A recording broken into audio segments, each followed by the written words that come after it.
नमस्कार, शब्दघोष के जन सरोकार में आपका स्वागत है। मैं मोहनलाल मोदी आज बात करूंगा चुनावी फितरत की। चुनाव में हम देखते हैं आजादी से लेकर अभी तक कुछ मुद्दे हुआ करते हैं, आधारभूत मुद्दे, जनता के हृदय को, उसकी आवश्यकताओं को स्पर्श करते मुद्दे। विकासशील देश है, मध्य प्रदेश भी विकासशील ही कहा जाएगा, सिर्फ विकसित नहीं कह सकते।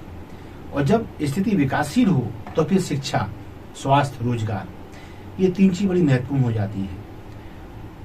जहां तक स्वास्थ्य की बात है तो हम सब जानते हैं कोरोना काल के बाद में स्वास्थ्य को लेकर जोखिमपूर्ण हालात पैदा हुए हैं।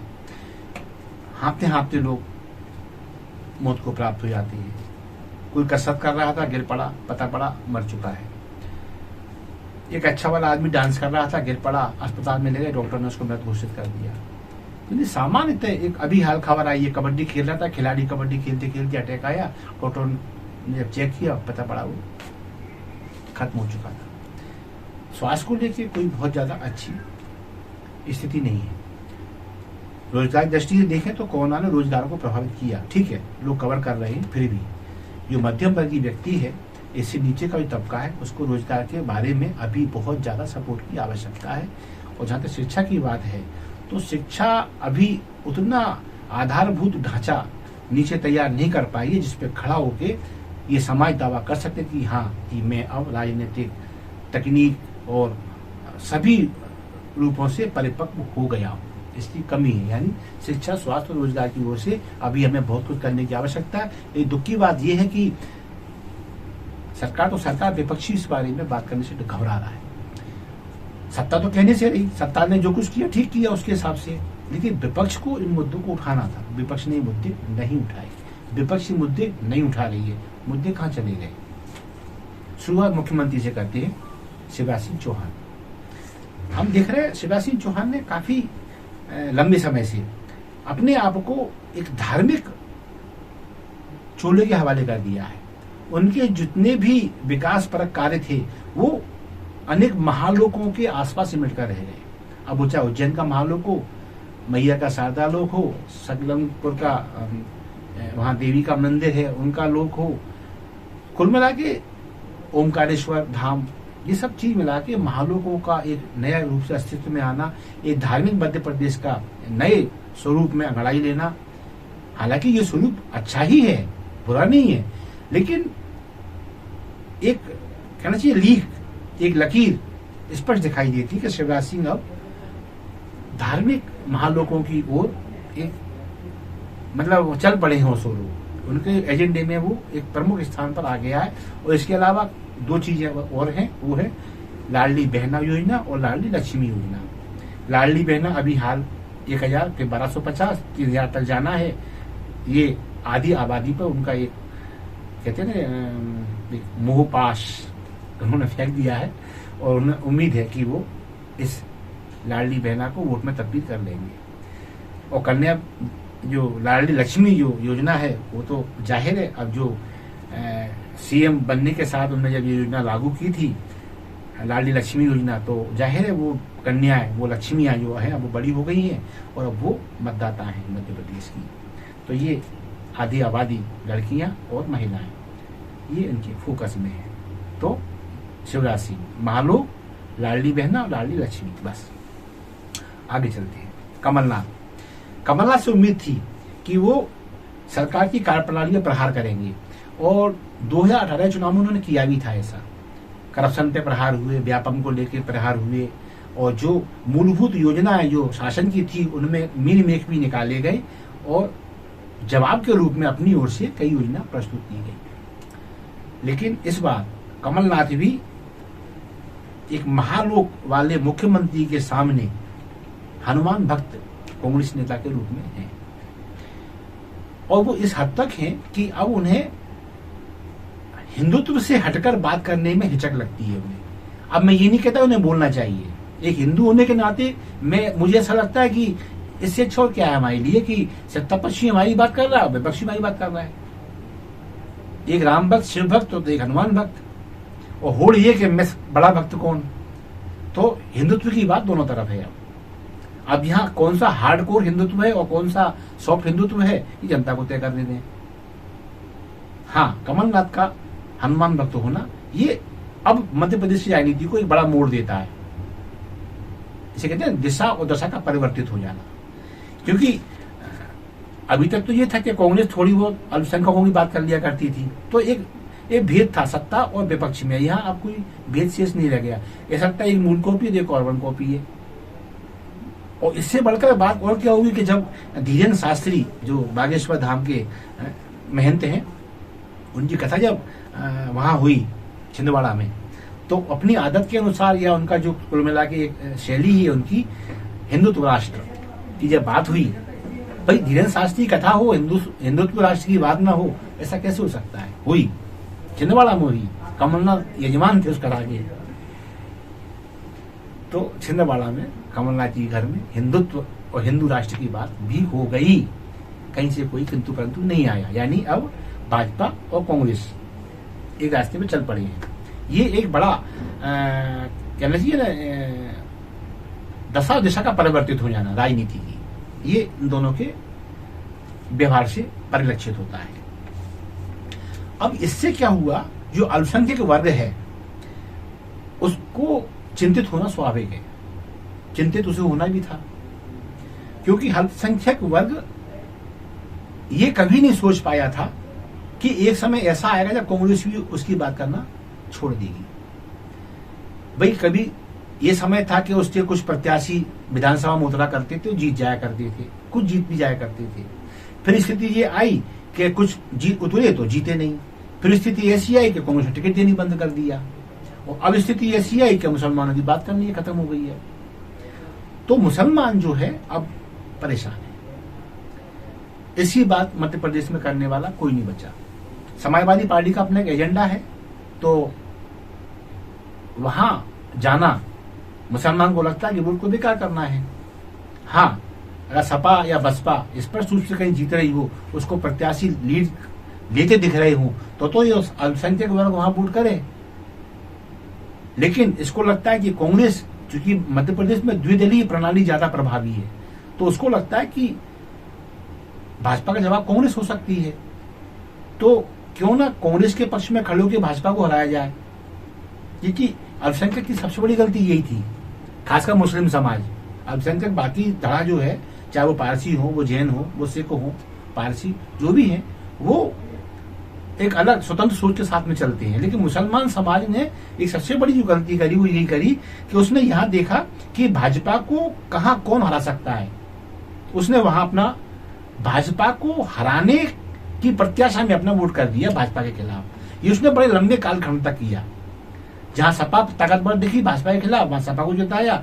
यहाँ बसपा ताकतवर दिखी, वहां बसपा को जिताया। और जहां कांग्रेस ताकतवर थी, वहां कांग्रेस को जिताया। और मध्य प्रदेश में भाजपा वर्सेस कांग्रेस है, तो उसको अब ये ऑप्शन उसके हाथ से चला जा रहा है। अब हम भाजपा के खिलाफ किसको वोट करें? दरअसल कि ये सोच ही उसकी खराब है। हालांकि लोकतंत्र में मुझे कोई अधिकार नहीं जाता कि मैं किसी की सोच को अच्छा या खराब साबित करूं, तो मैं फिर भी इसमें बहुत क्षमा सहित मुसलमानों से कहना चाहूंगा कि एक अपना कहना चाहिए इंटेंशन बना लेना कि हमें इनको वोट नहीं देना। उससे क्या हुआ, घर की मुर्गी दाल बराबर हो गई मुसलमानों की स्थिति। मुसलमान कहां पर? कांग्रेस के यहाँ। कांग्रेस ने ये मान लिया कि ये तो हमें वोट देगा, भाजपा पे तो जाएगा नहीं, ये तो ये कहां जाएगा, ये हमारा ही है ये तो इसकी बात क्यों की जाए। अगर 2-5% वाले लोगों की बात करके 95 और 98% वालों की बुराई मोल ली जाए, तो ये कौन सी अकलमंदी है? ये कांग्रेस की समझ में शायद अब आ गया है। तो कांग्रेस भी अब अल्पसंख्यकों की बात करना भूल गई है, उसकी बात नहीं की जा रही है। और यही कारण है अब अजीज कुरैशी जैसे वयोवृद्ध मुस्लिम नेताओं को अपनी मर्यादाएं तोड़नी पड़ रही है। राज्यपाल बनने के बाद ये मान रहे थे कि वो विश्राम की ओर चले जाएंगे, तो अब उन्हें दोबारा अपनी सक्रियता दर्ज करा के कहना पड़ रहा है, कम से कम कांग्रेस से तो हमें ये उम्मीद नहीं थी। और हम कांग्रेस, क्योंकि कांग्रेस को हमने ताकत बख्शी है, तो देखो उनने भाजपा पे क्लेम नहीं किया, उनने भी अभी भी मतलब बात वही हो रही है कि वो भी क्लेम अब कांग्रेस पे कर रहे हैं। कि पूर्व केंद्रीय मंत्री हैं असलम शेर खान साहब, इन्होंने भी अपनी बात कही कि आखिर कांग्रेस मुसलमान से गलती कहां हुई, मुसलमान ने कब कांग्रेस का साथ नहीं दिया। भाई हम जीते हारे ये ये परिस्थितिजनक साक्ष्य हैं या ऐसे हालात हैं, जब हमें टिकट मिला शायद हम नहीं जीत पाए, तो इसका मतलब ये तो नहीं है कि हमें निगलेक्ट कर दिया जाए। तो जो अजीज कुरैशी हैं, असलम शेर खान है, इनका कहना यही है कि कांग्रेस का हमने कब साथ नहीं दिया। कांग्रेस सत्ता में रही हो तब भी हम कांग्रेस के साथ थे, कांग्रेस विपक्ष में रही तब भी हम कांग्रेस के साथ थे।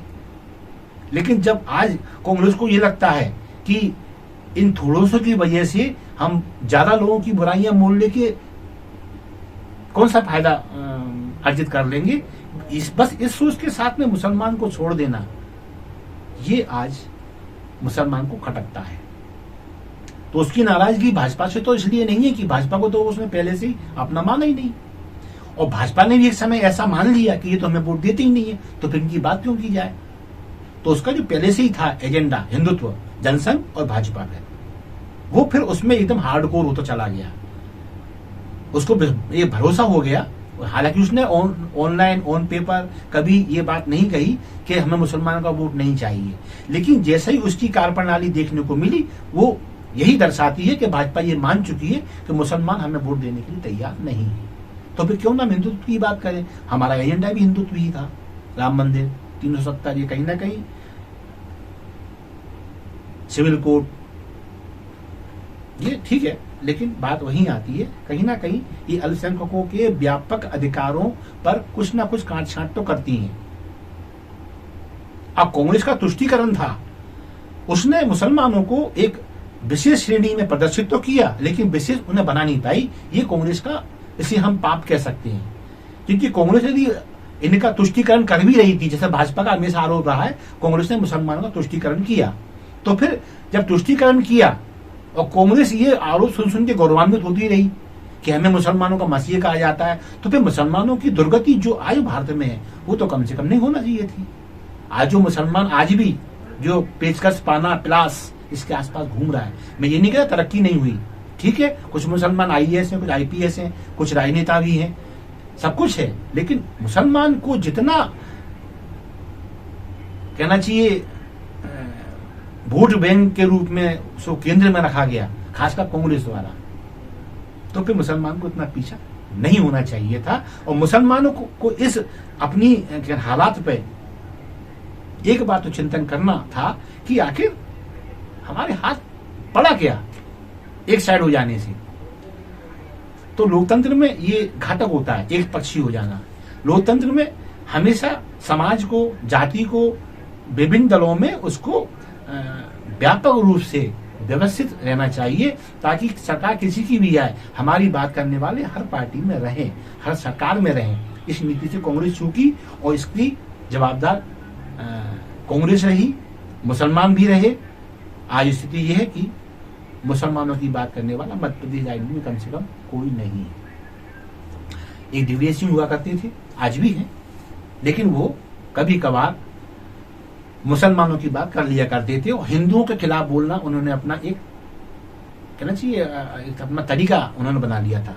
ये जब भी बोलूंगा तो कुछ ऐसा बोलूंगा कि हिंदूवादी संगठनों को वो तकलीफ पैदा करता हूं।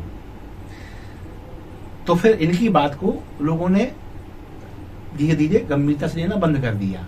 अब स्थिति क्या है, बहुत दिन से नोट करें, दिग्विजय सिंह भी अब मुसलमानों की बात नहीं कर रहे। तो कुल मिला के बात यही कि महालोक, हनुमान भक्त और मुसलमानों की अनदेखी। अब बात आती है कि इसके अलावा और क्या, तो इसके अलावा बताया जाता है जातिगत जनगणना। देखो अब कांग्रेस के हाथ से मुसलमान फिसलने तैयार है। यदि कांग्रेस को इस चुनाव में लगा कि आम आदमी पार्टी भाजपा को चैलेंज देने की स्थिति में कहीं दिखाई देगी, तो जो राजनीतिक पंडित हैं उनका अनुमान यही है फिर ये मुस्लिम वोट आपकी ओर डाइवर्ट हो सकता है। दूसरी बात, जो प्रबुद्ध वर्ग है मुसलमानों के बीच में, वो अब इस चीज को भी देख रहा है कि भाजपा ने तो हमसे उम्मीद कभी करी नहीं और कांग्रेस हमारी रही नहीं, तो फिर क्यों ना हम समय के साथ बदलें।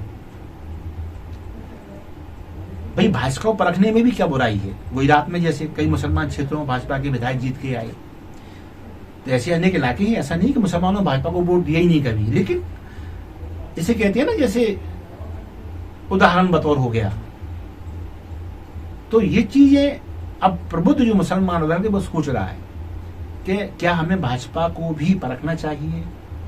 यदि ऐसा है तो ये राजनीति के लिए शुभ लक्षण है, क्योंकि किसी भी जाति, संप्रदाय, समाज को किसी एक दल का होकर नहीं रहना चाहिए। लेकिन अब मुसलमानों से जब कहना चाहिए एक बिछोह पैदा हुआ कांग्रेस के अंदर, तो उसने अब क्या किया है, अब उसने जाति का जनगणना पकड़ी है। बस यही थोड़ी सी तकलीफ होती है कि ये पहले हिंदू मुसलमान और अब जातियां। पहले हिंदुओं के खिलाफ मुसलमानों को भय दिखाया गया और ये विश्वास दिलाया गया कि हम आपकी रक्षा करेंगे, और तो मुसलमान कांग्रेस के पक्ष में चला गया।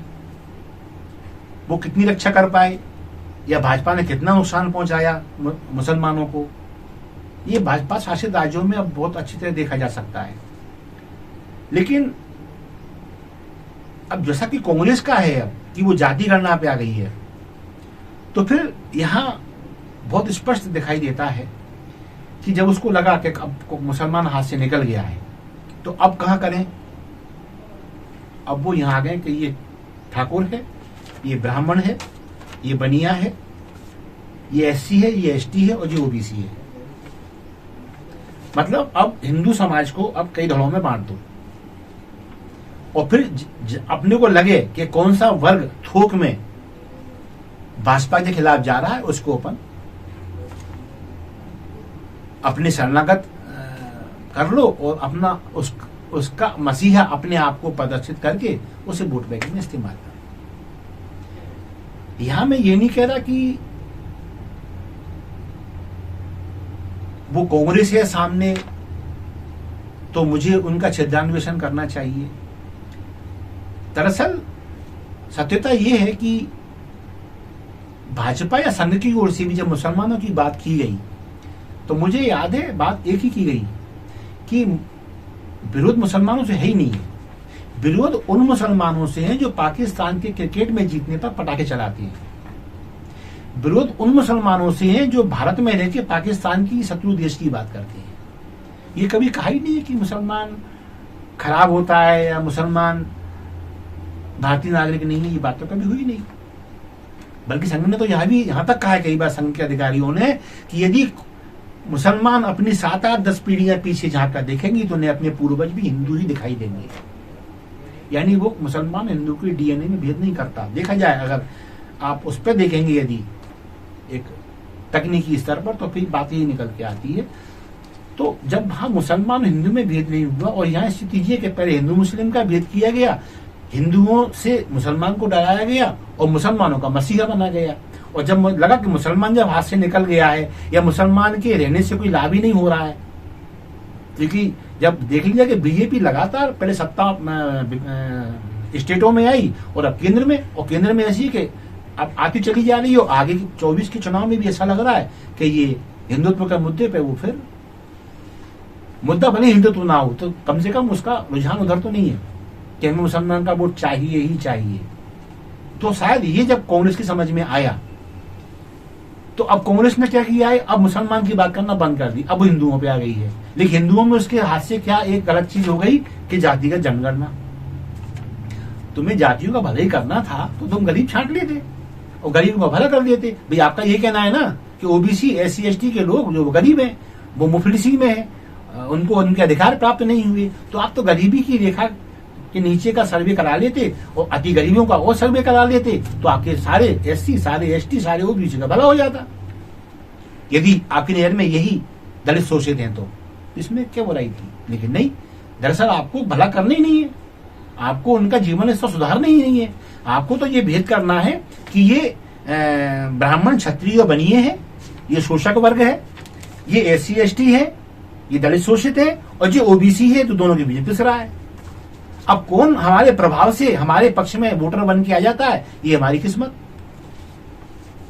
ये प्रयोगशाला है।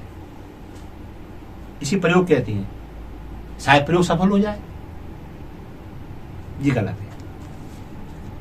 जो कम्युनिस्ट कल तक गरीबी हटाओ, जो कम्युनिस्ट कल तक बच्चे दो ही अच्छे, जो कांग्रेस कल तक आम मुद्दों को लेकर बात करती थी, वो कांग्रेस की स्थिति आज ऐसी हो गई कि वो आज मुसलमानों के हाथ से भी जा रही है। तो फिर कांग्रेस को अपने भविष्य के बारे में सोचने की आवश्यकता है। और हाँ, ऐसे में यदि फिर वो नौबत आ जाए कि उसको ये चिल्लाना पड़े कि ईवीएम में खोटे, ईवीएम में खोटे, तो फिर कांग्रेस अभी मुसलमानों से गई है, फिर ये जातियों से जाएगी, और उसके बाद ये आम आदमी के विश्वास से जाएगी। इसलिए मैं तो यही कामना करूंगा, भारतीय लोकतंत्र की खूबसूरती इसी में है कि सारे दल भारतीय जनतंत्र में जनता के हित में फलें फूलें, जनता के हित की बात करें, तो ये लोकतंत्र और खुशहाल होगा, ये देश और तरक्की करेगा। लेकिन यदि नीतियां आप फूट डालो राजकरों की अपनाओगे, तो फिर देश का तो कोई बुरा कर नहीं पाया, पार्टियां जरूर अपने अस्तित्व को तलाशती रह जाएंगी। बस इसी के साथ मैं मोहनलाल मोदी आज अनुमति चाहूंगा, फिर किसी मुद्दे के साथ आपके सामने आऊंगा। तब तक की आज्ञा दीजिए। नमस्कार, जय हिंद।